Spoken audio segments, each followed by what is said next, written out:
All right, I wanted to share this story. This is how not to perform a wedding in prison. I've performed over 1,000 weddings for all different religions, and a few dozen weddings in jails and prisons over the years. And about 4 or 5 years ago, I started working full time in the state prison, so I stopped doing prison weddings. And so, if the inmates, when they get married here, they have to bring their own pastor, rabbi, whatever. So today, a Reconstructionist rabbi drove up here from a few hours away. And he said he wanted to bring in a talis for a chuppah, he wanted to bring in grape juice, and he wanted to bring in a whole Suda. I said, wait a second. I said, just do a civil ceremony. And then when the guy gets out, then you'll do the chuppah. He said, no, this is what the kala wants. This is what the bride wants. Meanwhile, the groom is half Muslim and half Jewish, or so he says. He's very active in the Muslim community. He's a muezzin. He makes the call for prayer every Friday. And so this guy comes in. The security said, you, from the chapel, you have to give him the talis and grape juice and some paper cups and print out whatever papers he needs. He had 16 pages of what he wanted to say in the chuppah. For us, it's one page. The Siddur Kedushin, the Sheva Brachas, the ksuba that he made me print up was a galechter. He got things wrong. First of all, the date and the this and that, where everything was wrong. But more than that, it was just a silly nonsense. It wasn't real ksuba. But I can forgive that, I understand. He's Reconstructionist, right? But have some derech eretz. What did he do?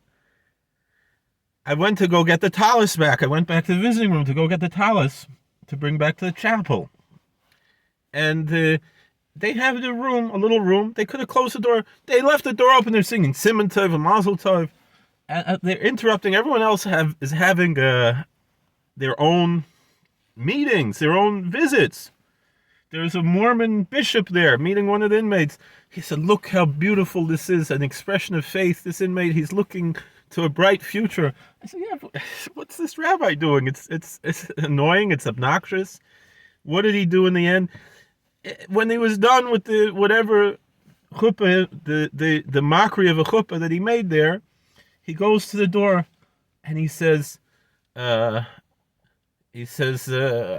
the count of three, everybody say Mazel Tov. And they all said Mazel Tov. I said, I want to punch him in the nose. What are you doing?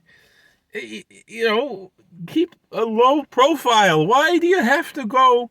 These people aren't here for your chasana. They're here to visit their relatives or their friends. Why do you have to get them involved in your shenanigans there? It really annoyed me. So, but that's what you should not do. If you go do a wedding, if you're a minister or a rabbi or whatever, and you go do weddings in the prison, just make it legal, sign the papers, do a 2-minute ceremony if you want to make it nice, and that's it. Don't make a whole scene. Don't make a whole... It's a prison. Come on. That's just my 2 cents. Maybe I'm wrong, but I thought it was very obnoxious, and it was a shtickle of Chil Hashem, I think. But it is what it is, and... when I told everybody this story, I told the Indian chief, whatever, I couldn't. Can you imagine? I'm telling this story to Indian chief about a Muslim Jew who's marrying, and the Mormon bishop is there. I think this is only in America. This is the melting pot. All right. Thank you for watching. God bless. Please like, share, and subscribe, comment. And we'll see you all later.